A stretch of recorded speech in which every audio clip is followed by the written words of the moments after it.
Hari ini saya diberikan tema Don't Grow Weary, ya, The Harvest is Coming, ya. Katakan sebelah kanan, sebelah kiri, jangan lelah. Ya. Bapak Ibu saudaraku terkasih dalam Tuhan, saya percaya Bapak Ibu ya dalam kehidupan ini kita bisa lelah, kita bisa capek Bapak Ibu, ya. Ada beberapa di antara kita yang mungkin lelah secara fisik Bapak Ibu ya. Kenapa kita lelah secara fisik? Mungkin karena tekanan pekerjaan yang terlalu berat, ya, ya, tidak olahraga atau kebanyakan olahraga, ya itu bisa capek secara fisik, Bapak Ibu. Bahkan Bapak Ibu percaya nggak? Kebanyakan tidur bisa capek, Bapak Ibu, ya. Jadi ada beberapa di antara kita mungkin merasa kita lelah secara fisik. Mungkin ada beberapa di antara kita juga lelah secara mental Bapak Ibu. Kenapa kita bisa lelah secara mental? Mungkin karena tekanan pekerjaan ya. Mungkin juga karena kemacetan lalu lintas Bapak Ibu. Ya, Bapak Ibu nggak tahu ya di Tangerang Bapak Ibu ya, banyak penyempitan jalan, banyak galian jalan nggak sih Bapak Ibu? Sekarang nih di Tangerang ini saya jarang-jarang ke sini soalnya. Banyak ya Bapak Ibu ya. Saya pikir cuma di daerah saya aja di Harmoni yang ada penyempitan jalan karena pembuatan MRT Bapak Ibu. Ternyata saya baru tahu dari teman saya satu Jakarta nih Bapak Ibu. Dan ini proyeknya proyek yang bakalan lama Bapak Ibu. Ini bisa 3 tahun lebih Bapak Ibu ya. Jadi Bapak Ibu bisa bayangkan ya 3 tahun ke depan kita akan dihadapi dengan kemacetan. Dan itu menekan kehidupan kita Bapak Ibu. Ya kan, membuat kita menjadi tua di jalan. Umur kita habis di jalan Bapak Ibu. Ya, mungkin ada beberapa di antara kita juga yang lelah secara emosional, Bapak Ibu. Adanya masalah di dalam keluarga, ya. Adanya masalah kita punya musuh mungkin dalam pekerjaan kita, itu bisa membuat kita menjadi orang-orang yang lelah. Dan yang paling penting Bapak Ibu seringkali kita juga lelah secara rohani, ya. Mungkin kita melayani, mungkin kita beribadah. Kita melayani dan beribadah tanpa keintiman, tanpa kita mengalami Tuhan yang ada di dalam kehidupan kita. Itu bisa kita mengalami kelelahan. Atau Bapak Ibu ya kita nggak punya tujuan. Untuk apa sih kita menjadi orang percaya? Tujuan kita berbagai macam Bapak Ibu. Itu sebabnya kita bisa mengalami yang namanya kelelahan. Nah Bapak Ibu saudaraku terkasih dalam Tuhan, padahal firman Tuhan katakan apa buat kita? Yohanes 14 ayat yang ke-16 sampai dengan ayat yang ke-18. Yohanes 14 ayat yang ke-16 sampai dengan ayat yang ke-18 ya. Hari ini Bapak Ibu saya berharap supaya kita ya jangan kalah sebelum berperang Bapak Ibu ya. Ya, penuaian akan terjadi Bapak Ibu, jangan sampai kita pekerja-pekerjanya udah capek duluan Bapak Ibu ya. Kalah sebelum bertempur. Yohanes 14 ayat yang ke-16 sampai 18. Aku akan minta kepada Bapa dan ia akan memberikan kepadamu seorang penolong yang lain supaya ia menyertai kamu selama-lamanya. Ayat yang ke-17, yaitu roh kebenaran. Dunia tidak dapat menerima dia sebab dunia tidak melihat dia dan tidak mengenal dia. Tetapi kamu mengenal dia sebab ia menyertai kamu dan akan diam di dalam kamu. Ayat yang ke-18. Aku tidak akan meninggalkan kamu sebagai yatim piatu. Aku datang kembali kepadamu. Bapak Ibu saudaraku terkasih dalam Tuhan. Ini ayat jelas sekali Bapak Ibu ya, yang bicara ini adalah Yesus Kristus Bapak Ibu.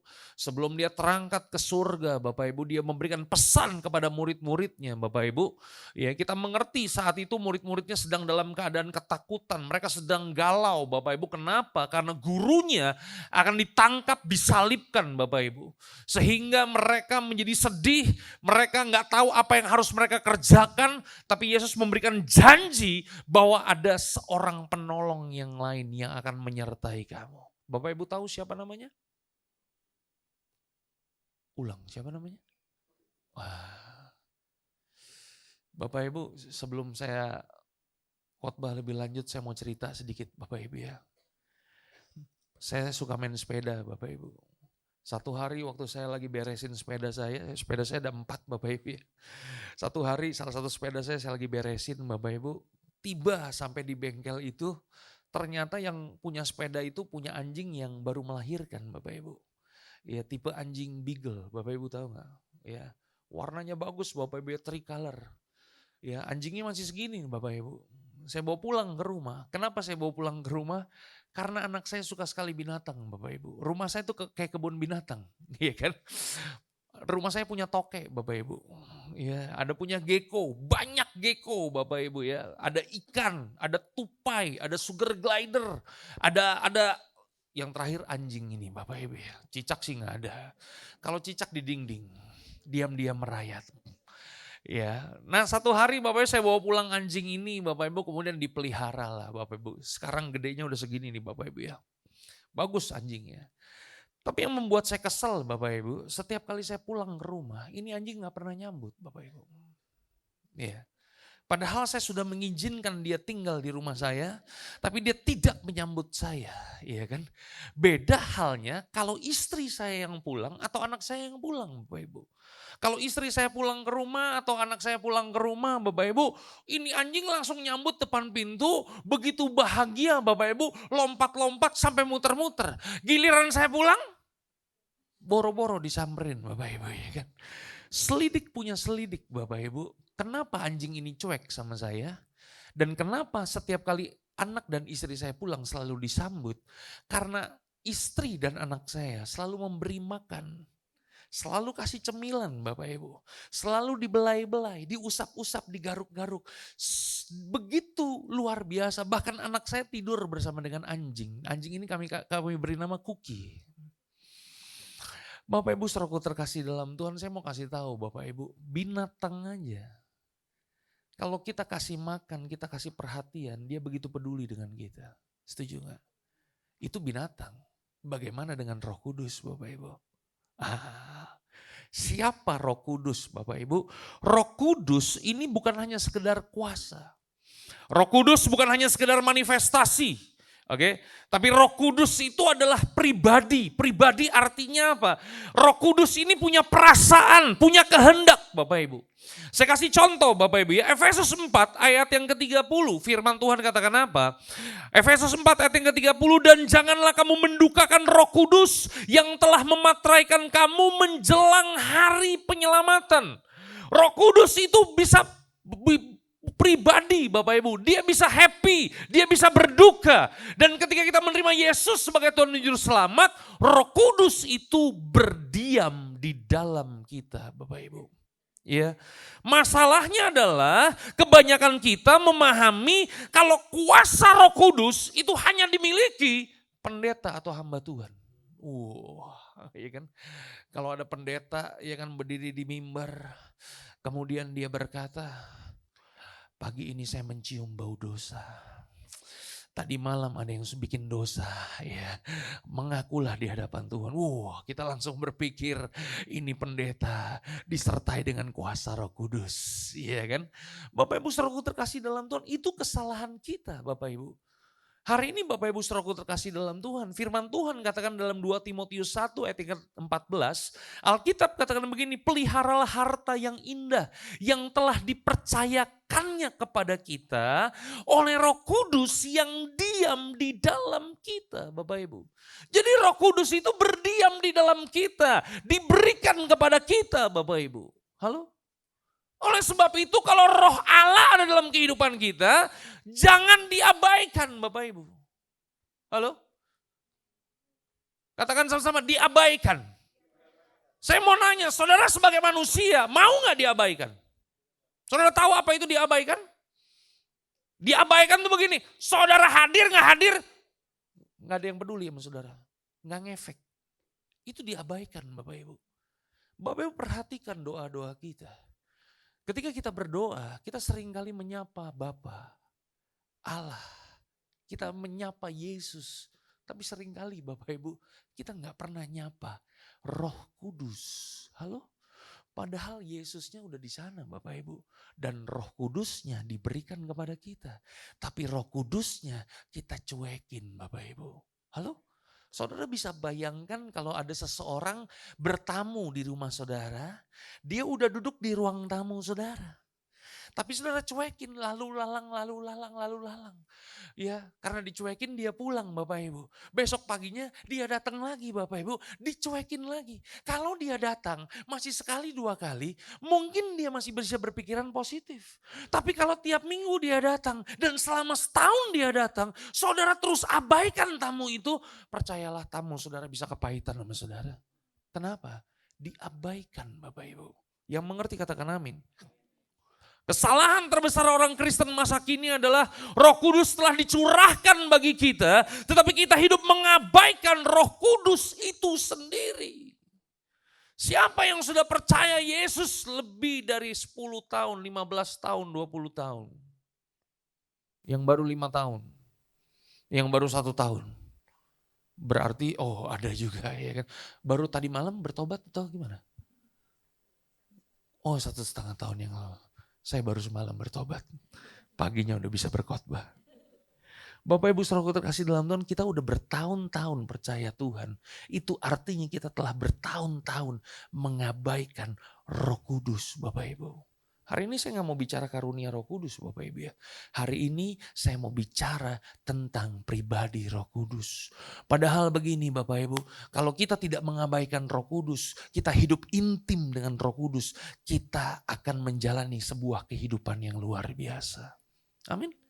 Kenapa seringkali kita lemah Bapak Ibu? Karena kita tidak menyadari ada Roh Tuhan yang hebat dan luar biasa. Menurut Bapak Ibu, saya bisa capek gak? Tadi saya nyampe udah jam 9.30 Bapak Ibu. Udah di parkiran, ketiduran. Kenapa ketiduran? Capek Bapak Ibu, ya kan? Seminggu pelayanan Bapak Ibu siang malam, siang malam, siang malam. Tadi pagi bangun pagi, doa bersama di gereja Bapak Ibu. Langsung berangkat kemari, nyampe di sini. Capek ngantuk, ketiduran. Makanya telat dikit ya saya dari nyampe Bapak Ibu ya. Kenapa? Kecapean Bapak Ibu. Tetapi di tengah-tengah kelelahan, kalau kita menyadari ada Roh Tuhan yang hebat dalam kehidupan kita, saudara akan menjalani kehidupan yang luar biasa. Saudara siap belajar firman Tuhan? Kenapa kita harus intim dengan Roh Kudus Bapak Ibu?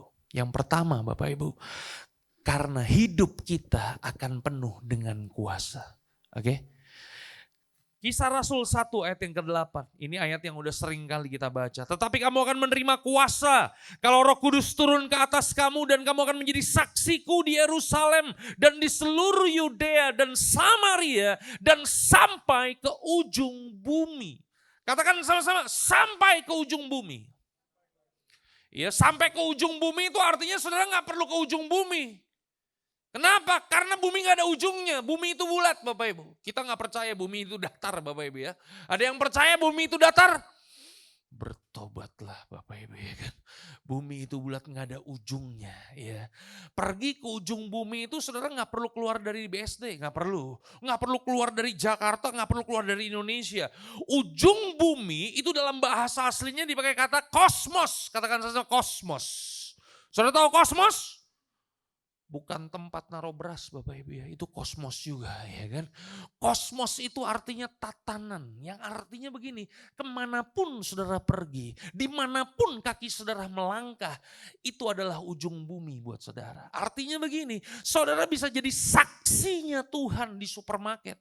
Saudara bisa jadi saksinya Tuhan di The Breeze. Saudara bisa jadi saksinya Tuhan di restoran, di kantor, di sekolah, di kampus, dimanapun kaki saudara beranjak. Saudara bisa jadi saksinya Tuhan. Amin. Bagaimana caranya kita bisa menjadi saksinya Tuhan? Alkitab berkata, maka kamu akan menerima kuasa. Sekali lagi kuasa di sini Bapak Ibu, bukan kuasa-kuasanya sekedar kuasa-kuasa supernatural.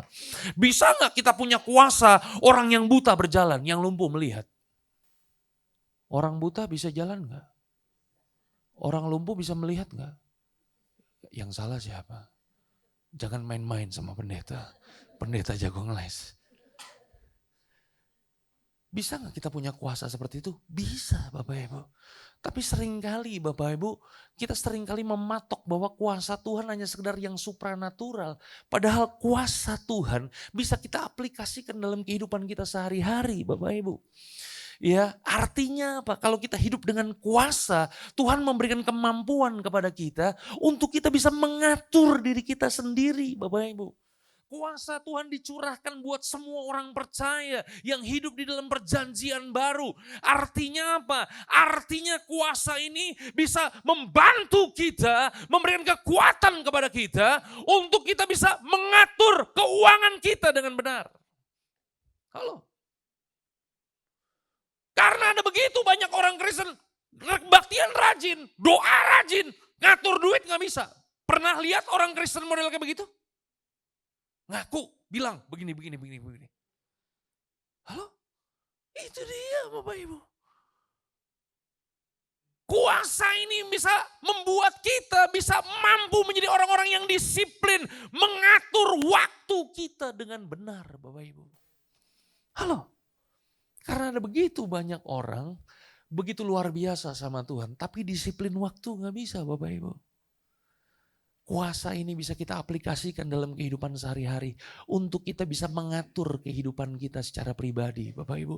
Bahkan kuasa ini memberikan kekuatan dan kemampuan kepada kita untuk kita menjadi orang yang berhikmat, orang yang bijaksana, Bapak Ibu. Halo? Mungkin kita bukan dari orang yang latar belakang pendidikan tinggi, Bapak Ibu. Betul gak? Siapapun kita, Tuhan bisa kasih kita hikmat. Saya kasih contoh Bapak Ibu. Nanti kalau Bapak Ibu baca dalam kitab Kisah Para Rasul, satu hari rasul-rasul ini ditangkap. Halo? Kenapa mereka ditangkap? Mereka ditangkap untuk mempertanggungjawabkan iman mereka. Begitu mereka ditangkap, mereka diserahkan ke dalam pengadilan agama Bapak Ibu. Dan waktu mereka ada di pengadilan agama, mereka bisa bertanya jawab dengan benar, dengan berhikmat Bapak Ibu. Mereka bisa mempertanggungjawabkan iman mereka. Padahal kita tahu murid-murid Yesus jarang ada yang berpendidikan tinggi. Halo? Mereka itu nelayan. Mereka itu pemungut cukai. Orang-orang zelot Bapak Ibu. Nelayan itu pekerjaan yang paling rendah di zaman itu Bapak Ibu. Betul gak? Pemungut cukai? Orang yang paling terhina Bapak Ibu. Orang selot, para pemberontak Bapak Ibu. Halo? Tetapi yang luar biasa. Sekalipun mereka tidak punya pendidikan yang tinggi, mereka punya hikmat Bapak Ibu. Mereka punya kebijaksanaan yang luar biasa. Mungkin hari ini kita cuma ibu-ibu rumah tangga Bapak Ibu. Yang kerjaannya tiap hari masak, ngasuh anak, nyuci baju. Mungkin kita hanya ibu rumah tangga. Tapi kalau kita sadar bahwa kita hidup dengan kuat kuasa Roh Kudus. Kuat kuasa Roh Kudus ini mampu memberikan kepada kita hikmat yang luar biasa. Sehingga saudara mampu bersaksi. Halo? Bahkan kuasa Roh Kudus ini memberikan kekuatan kepada kita untuk bisa membedakan mana benar, mana salah. Katakan sama-sama, membedakan. Kalau tahu bisa nggak? Saudara tahu nggak mana benar, mana salah? Ini pertanyaan ya, jadi tolong dijawab, jangan diem-diem baik. Kalau ibadah jangan dimatiin ininya, tolong dinyalain. Saudara tahu nggak mana benar mana salah? Bisa bedain nggak mana benar mana salah? Belum tentu Bapak Ibu. Hah? Benar nggak? Buat suami-suami di sini, saudara tahu nggak mana istri saudara, mana istri orang? Tahu. Bisa bedain nggak? Belum tentu. Makanya banyak kasus-kasus perselingkuhan. Kenapa banyak kasus-kasus perselingkuhan? Cuman tahu mana istrinya, tapi gak bisa bedain. Halo? Orang-orang yang duduk di kursi DPR tahu gak mana duit dia, mana duit orang? Halo? Itu pinter-pinter gak tuh? Gelarnya gak ada yang satu Bapak Ibu. Betul gak? Tapi untuk membedakan mana uang dia, mana uang orang, belum tentu dia bisa. Iya kan? Ini ada yang lebih heboh lagi, lebih parah. Wameneker, Immanuel Ebenezer. Ini enggak? Ya enggak apa-apa, udah ketangkep ini kan. Yang bener kena KPK, OTT, Bapak Ibu. Halo? Nama Immanuel Bapak Ibu. Ebenezer lagi Bapak Ibu. Ketangkep OTT. Kenapa? Tahu mana yang benar, mana yang salah. Tapi tidak bisa membedakan. Yang mengerti katakan haleluya. Roh Kudus diberikan kepada saudara. Supaya hidup saudara penuh dengan kuasa. untuk bisa membedakan. Halo? Ada sebuah kisah di dalam Alkitab, nggak tahu pernah baca nggak kisah Ananias dan Safira. Ananias dan Safira menjual, mereka punya tanah Bapak Ibu ya. Hasil penjualan tanahnya mereka ingin persembahkan ke kaki rasul-rasul. Niatnya bagus gak Bapak Ibu? Bagus Bapak Ibu. Tapi masalahnya Ananias dan Safira mereka bersekongkol. Mereka ngomong begini, kita akan serahkan hasil penjualan ini, kita potong setengah. Iya kan, kita ambil setengah, yang setengah kita serahkan kepada mereka. Tapi nanti ngomongnya kita bilang semuanya kita serahkan. Yang mengerti katakan amin. Waktu mereka berhadapan dengan Rasul Petrus yang menjadi pemimpin. Iya kan, mereka kasih, kami setelah mempersembahkan semuanya kepada rasul-rasul. Petrus ngomong begini, ya kuasa itu sebenarnya ada di dalam tanganmu. Artinya apa? Artinya Petrus ngomong-ngomong begini kepada mereka. Lu mau ngasih banyak, mau ngasih sedikit, kuasanya ada di tangan kamu. Terserah kamu. Tetapi kenapa kamu harus berbohong? Kenapa kamu harus mendukakan Roh Kudus? Karena mereka berbohong Bapak Ibu. Ananias mati seketika itu juga. Ya, begitu dipanggil istrinya Safira, istrinya juga berbohong. Udah kong kali kong sama lakinya Bapak Ibu. Safira juga mati hari itu. Halo? Pertanyaan saya. Siapa yang ngasih tahu Petrus Ananias dan Safira berbohong? Roh Kudus. Yang mengerti katakan haleluya. Bapak Ibu saudaraku terkasih dalam Tuhan. Hari-hari ini kan hidup makin sulit, makin susah ya. Iya kan? Banyak orang kan yang suka nawarin-nawarin bisnis gitu kan. Iya kan? Saudara kalau gak punya kepekaan ini untuk bisa membedakan Bapak Ibu mana yang benar, mana yang salah. Itu sebabnya gampang dikibulin kita. Halo? Buat yang jomblo-jomblo di sini yang belum married. Kalau saudara gak punya kepekaan Roh Kudus, itu sebabnya gak heran. Saudara gampang digombalin sama cowok. Hah? Kenapa kita gampang digombalin? Itu dia Bapak Ibu, gak punya ketajaman. Saya mau kasih tahu, kalau kita hidup dengan kuat kuasa Roh Kudus, signal yang kita punya 5G. Sedap. Bukan H. Tahu signal H ya? Pernah pakai BlackBerry gak? Signalnya kan H Bapak Ibu. Ya kan? Tapi kalau saudara punya kuat kuasa Roh Kudus, signal saudara tuh 5G. Ya kan? Saudara tuh kencang gitu untuk mendownload data yang Tuhan berikan kepada saudara. Untuk membedakan ini orang tulus atau bulus. Bisa membedakan mana yang motivasinya murni atau gak murni. Kenapa? 5G. Katakan sebelah kanan, sebelah kiri. 5G. Iya kan. Handphone gue boleh Android tahun 2019.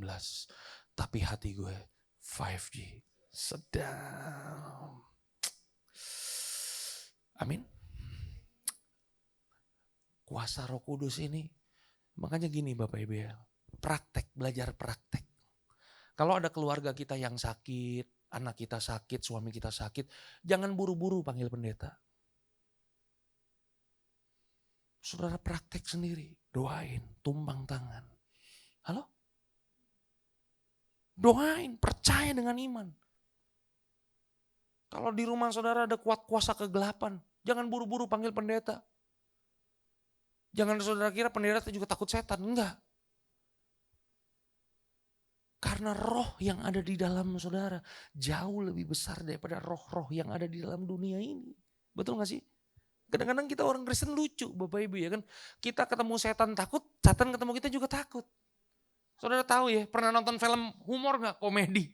Ya kan ketemu setan dia takut, itu juga takut. Sama-sama kabur Bapak Ibu. Halo?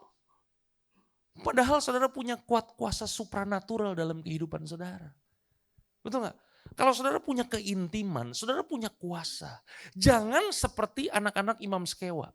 Pernah baca gak kisah anak-anak Imam Skewa? Ya, anak-anak Imam Skewa itu seringkali melihat rasul-rasul mengusir setan dalam nama Yesus. Satu hari anak-anak Imam Skewa mereka ketemu dengan orang yang kerasukan setan. Waktu mereka lihat orang ini, mereka juga mengusir setan itu dalam nama Yesus. Dan saudara tahu setan ngomong apa? Setan ngomong begini, Yesus aku kenal, Paulus aku kenal, kamu siapa? Nah lu, iya kan? Katakan sebelah kanan, sebelah kiri, Yesus aku kenal, Paulus aku kenal, kamu siapa? Iya kan? Lihat Bapak Ibu ya, kalau kita hidup nggak intim dengan Roh Kudus, kita nggak punya kuasa Bapak Ibu, maka kita justru dipermalukan sama iblis Bapak Ibu. Betul nggak? Tapi kalau kita hidup intim dengan Roh Kudus, percaya, baca dalam kitab Kisah Para Rasul, satu hari waktu Petrus lewat ke bait Allah, dia mau pergi ke bait Allah, dia nggak perlu tumpang-tumpang tangan, dia nggak perlu altar call, dia nggak perlu doain. Dia lewat bayangannya. Orang bisa disembuhkan kena bayangannya. Ada amin? Karena aminnya sedikit, ya langsung nomor 2. Ya. Yang kedua, kenapa kita perlu hidup intim dengan kuat kuasa Roh Kudus Bapak Ibu? Ya. Yang kedua, karena Roh Kudus itu mau berbicara kepada kita. Saudara percaya gak Roh Kudus bisa berbicara? Ada sebuah kisah yang sangat luar biasa di dalam Alkitab Bapak Ibu ya. Coba kita buka Bapak Ibu ya. Kisah Para Rasul 16. Ayat yang ke-6 sampai dengan ayat yang ke-10. Saya akan jelaskan satu-satu dulu nih Bapak Ibu ya. Supaya Bapak Ibu gak gagal paham. Karena ada beberapa orang yang baca ayat ini langsung gagal paham Bapak Ibu ya. Coba kita lihat ya. Kisah Rasul 16 ayat yang ke-6. Oke, sudah dapat semua?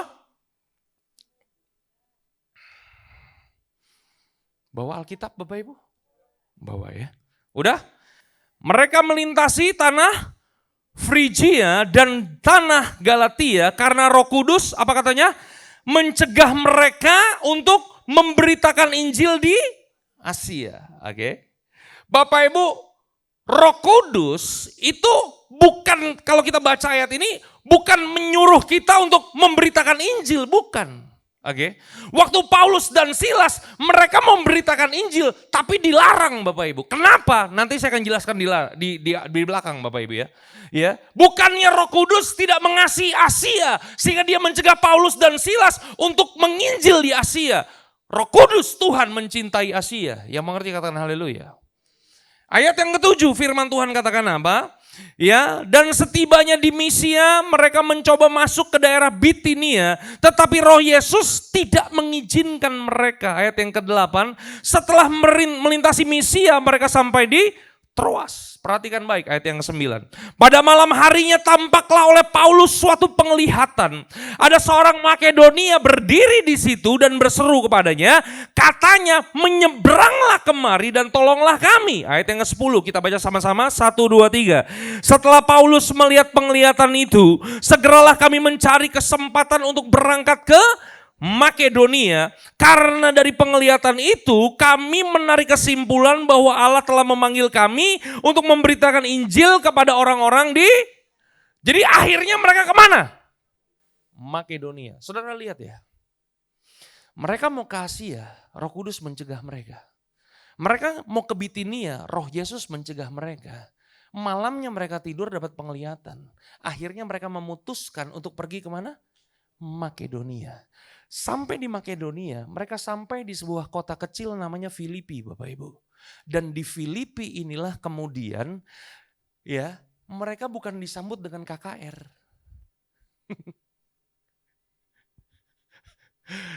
Di Filipi inilah kemudian mereka ditangkap dan dimasukkan ke dalam penjara. Saudara semua mata lihat saya.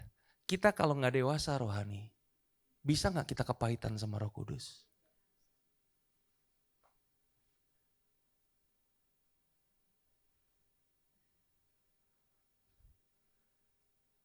Paulus dan Silas dalam hati bisa ngomong begini gak?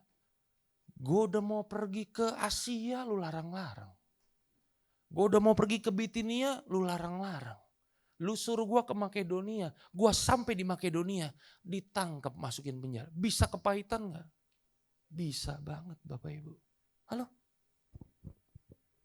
Tapi saudara tahu, waktu mereka dimasukkan di penjara di Filipi, satu malam Bapak Ibu, malaikat Tuhan menggoncang mereka punya penjara. Waktu penjara itu tergoncang, pintu-pintu terlepas. Semua tahanan Bapak Ibu keluar, Bapak Ibu kabur Bapak Ibu. Cuman Filipi dan Silas yang gak kemudian kabur Bapak Ibu. Halo? Itu kepala penjara udah mau bunuh diri Bapak Ibu. Kenapa? Karena dia tahu ini kalau tahanan lepas semua, dia pasti dapat hukuman mati. Tapi karena Paulus dan Silas tidak kabur, Paulus dan Silas yang kemudian menginjili kepala penjara tersebut. Dan pada akhirnya kepala penjara tersebut bersama dengan keluarganya akhirnya bertobat dan percaya kepada Yesus. Makanya saudara, saya mau kasih tahu Bapak Ibu, kepala penjara dan seluruh keluarganya, mereka inilah benih awal jemaat mula-mula di kota Filipi. Itu ini Roh Kudus kuat banget Bapak Ibu. Itu sebabnya Bapak Ibu ada surat Paulus kepada jemaat Filipi. Saya mau nanya, jemaat mula-mulanya siapa? Kepala penjara dan keluarganya Bapak Ibu. Sekalipun gak enak masuk penjara, tapi ternyata Roh Kudus punya rencana lain yang luar biasa. Makanya begini Bapak Ibu, kalau kita intim dengan Roh Kudus mau berbicara kepada kita. Saudara percaya Roh Kudus masih berbicara? Pertanyaan saya yang kedua, siapa yang pernah dengar suara Roh Kudus? Angkat tangannya. Suara yang bagaimana Pak? Apakah suara yang audible? Diter.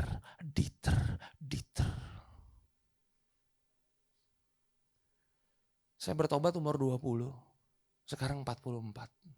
Melayani udah 24 tahun. Selama 24 tahun, jujur nih Bapak Ibu ya, belum pernah saya dengar suara Tuhan audible. Diter, gak pernah. Mungkin karena saya berdosa Bapak Ibu, makanya Roh Kudus gak pernah bicara sama saya. Kelihatannya manusia berdosa ya. Ada amin? Kayaknya ibu ini sungguh-sungguh kepahitan sama saya kayaknya. Bapak Ibu, pernah gak Bapak Ibu di dalam hati punya kerinduan tiba-tiba untuk berdoa? Saudara lagi dalam badai kehidupan, tiba-tiba saudara ingat Tuhan dan saudara punya kerinduan untuk berdoa sama Tuhan. Pernah? Saya mau kasih tahu, itulah suara Roh Kudus buat saudara. Halo? Satu hari saudara lagi ngobrol, ngopi sama teman saudara. Tiba-tiba teman saudara curhat masalah hidupnya. Waktu dia curhat masalah hidupnya, tiba-tiba saudara ingat ayat firman Tuhan. Saya mau kasih tahu, itulah suara Roh Kudus buat saudara. Itu bukan suara setan. Apa kepentingannya setan ngingetin ayat buat saudara? Gak ada, itu pasti suara Roh Kudus. Halo?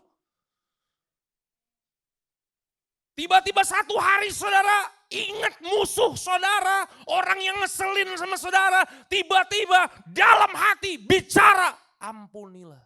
Itulah suara Roh Kudus buat saudara. Halo? Suara Roh Kudus itu lembut Bapak Ibu. Suara Roh Kudus itu kecil Bapak Ibu. Ya. Ketika Roh Kudus itu berbicara, Roh Kudus itu bukan seperti the power of emak-emak. Saudara tahu the power of mama?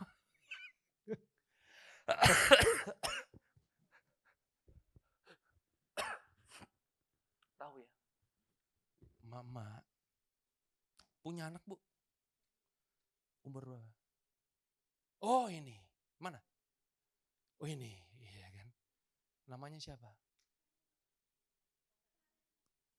Ini sore nih, anak belum mandi nih. Di rumah panggilan siapa? Valen. Len, mandi Len. Nggak denger Bu. Masih main handphone, tiduran. Suara ibu makin kecil makin gede. Makin gede. Len, lu mau mandi nggak? Masih nggak denger. Teriak nggak kita? Teriak. Itulah the power of emak-emak. Halo? Suara Roh Kudus itu seperti GPS Bapak Ibu. Saudara pernah dengar GPS? Pernah pakai GPS gak? Saudara pernah pakai GPS ya? Oke. Kalau kita pakai GPS, itu di GPS-nya itu kan ada suara mbak-mbak ya. Betul gak? Dan saya mau kasih tahu, itu suara hanya akan keluar berbicara ketika kita ada di persimpangan kan. Betul nggak? Saudara berangkat dari Jakarta ke Bandung 120 kilo, lurus. Saya mau nanya, mbak-mbak itu bawel gak? Nggak bakalan bersuara Bapak Ibu.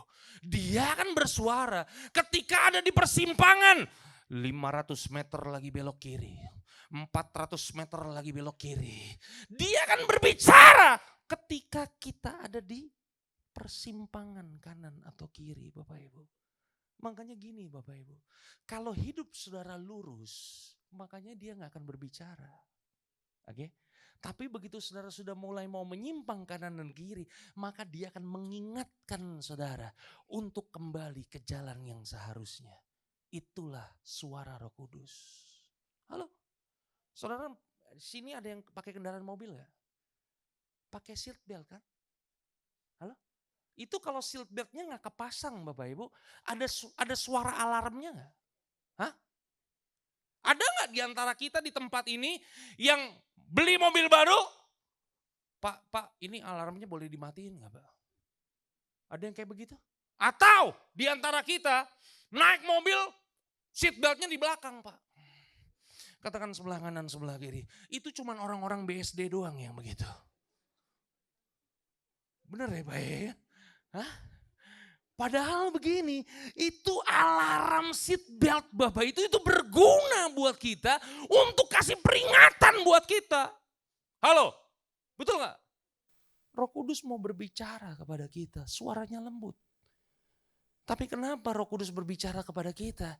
Kita gak bisa dengar Pak. Nah ini masalahnya nih Bapak Ibu. Saya akan jelaskan Bapak Ibu. Saya usap, saya punya keringat dulu Bapak Ibu ya.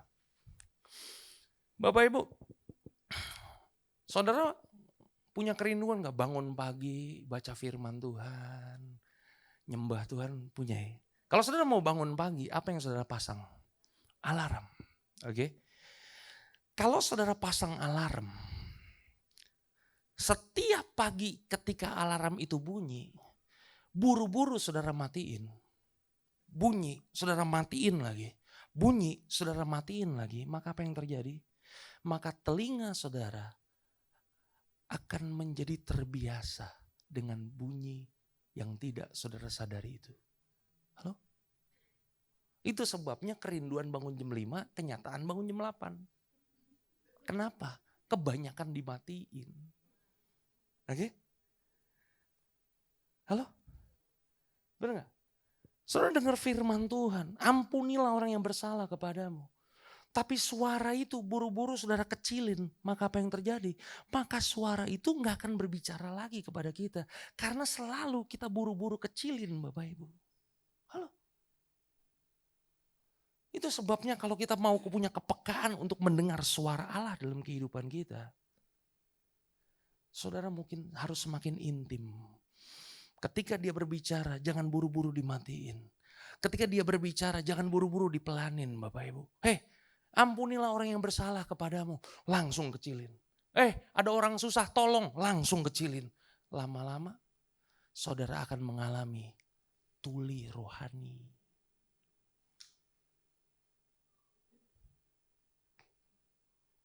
Gimana? Keren gak ilustrasi saya? Keren ya? Selain orang yang keren, ilustrasinya juga keren kan? Ada amin? Ya. Belajar peka dengan suara Tuhan.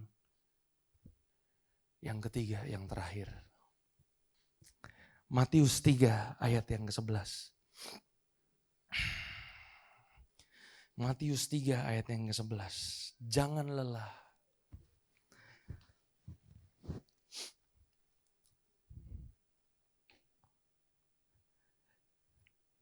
Udah dapat Bapak Ibu? Kita baca sama-sama ya. 1, 2, 3. Aku membaptis kamu dengan air sebagai tanda. Ini yang ngomong siapa? Yohanes Pembaptis Bapak Ibu. Oke. Yang ngomong Yohanes Pembaptis. Aku membaptis kamu dengan air sebagai tanda pertobatan. Tetapi ia, nah ia ini siapa? Yesus. Yang datang kemudian daripadaku lebih berkuasa daripadaku. Dan aku tidak layak melepaskan kasutnya. Ia akan membaptiskan kamu apa? Dengan Roh Kudus dan dengan api.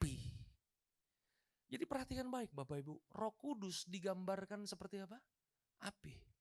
Makanya nanti Bapak Ibu baca dalam kitab Kisah Rasul pasal yang kedua, waktu murid-murid sedang menantikan lawatan Roh Kudus melawat mereka seperti lidah-lidah api. Jadi Roh Kudus itu digambarkan seperti apa? Api. Saya mau nanya, apa karakteristik api? Saya tahu panas, apalagi menghanguskan. Ada yang punya korek nggak? Korek. Ada.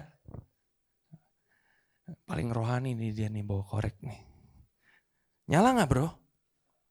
Wis. Ini bukan korek saya Bapak Ibu ya. Oke, ini karakteristik api. Kalau saya nyalain, saya mau nanya, arah apinya kemana? Ke atas. Saya taruh ke samping, arah apinya kemana? Saya taruh ke bawah, arah apinya kemana? Ke atas. Katakan sama-sama, selalu ke atas. Semua mata lihat saya. Yang ketiga. Kenapa saudara harus intim dengan Roh Kudus? Karena pada waktu saudara intim dengan Roh Kudus, maka Roh Kudus akan membawa saudara selalu excited dengan perkara-perkara di atas. Sedap. Keren gak ilustrasi saya? Balikin dulu, ntar kelupaan. Yang mengerti katakan haleluya. Roh Kudus itu akan membuat saudara semakin excited dengan perkara-perkara rohani Bapak Ibu. Halo? Karena karakteristik api itu selalu membawa kita naik ke atas. Roh Kudus juga digambarkan seperti minyak. Halo? Saya mau nanya, minyak kalau ketemu dengan api, apa yang terjadi? Samber langsung. Betul gak? Makanya saudara jangan sekali-sekali nyalain korek api di pom bensin. Waduh, dimaki-maki saudara sama orang. Kenapa? Karena api yang sedikit ini Bapak Ibu, kalau dia nyamber cipratan bensin aja Bapak Ibu, nyamber Bapak Ibu. Katakan saja, nyamber. Begitu juga dengan kehidupan kita Bapak Ibu. Ketika kita mendengar ada perkara-perkara rohani, pertanyaannya, kalau saudara makin excited, saudara langsung nyamber. Berarti begini, minyak di dalam kehidupan saudara dalam keadaan penuh.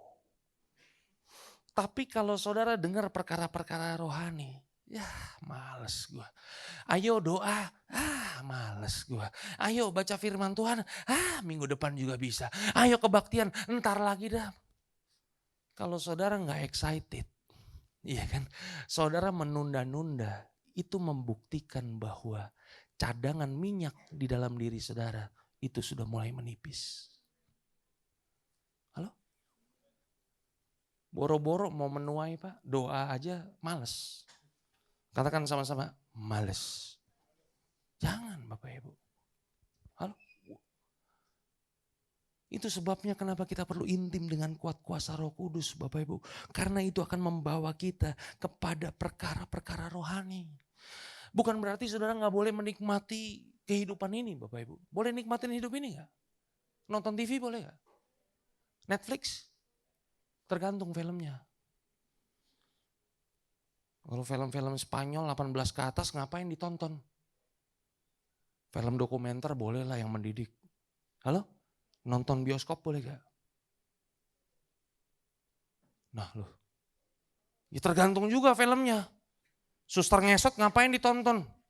Conjuring ngapain ditonton ya kan? Betul gak? Kalau film-filmnya seperti film Jumbo boleh kan? Betul gak sih? Film-film komedi ya boleh. Saya masih nonton Bapak Ibu. Betul gak sih? Tapi masalahnya begini, kalau nonton kita excited Bapak Ibu. Suruh kebaktian males. Nah ini masalah nih Bapak Ibu. Halo? Boleh nikmati kehidupan ini? Boleh nikmati. Tapi kalau kamu nikmati apa yang ada di dalam dunia ini, harusnya dalam perkara-perkara rohani, kita jauh lebih mau menikmatinya lagi. Lebih excited lagi Bapak Ibu. Halo? Dan kehidupan intim dengan Roh Kudus inilah yang akan membuat kita selalu semangat Bapak Ibu untuk melakukan perkara-perkara rohani. Karena Roh Tuhan ada di dalam kita. Waktu dia diam di dalam kita, dia akan menggerakkan kehidupan kita untuk menyambar semua perkara-perkara rohani. Itu sebabnya kita jadi orang-orang yang rohani. Karena kita suka perkara-perkara yang rohani. Ada amin? Makanya lihat deh. Ya. Tahu dari mana hidup kita dipenuhi Roh Kudus atau enggak? Kalau kita udah mulai gak excited lagi dengan perkara-perkara rohani. Acara-acara rohani. Jangan-jangan kita hanya sekedar menjalani ritual tanpa keintiman, Bapak Ibu. Oke? Tuhan Yesus memberkati. Katakan sebelah kanan, sebelah kiri. Jangan lelah bekerja di ladangnya Tuhan. Ya, itu judul lagu Bapak Ibu ya. Tuhan Yesus memberkati Bapak Ibu. Sampai keturunan ke-7 dan ke-8. God bless you all. Haleluya. Si ada Tuhan, selalu ada harapan. Dengan kuasa-Nya Dia berikan pertolongan. Meski jalannya tak bisa kulihat, pasti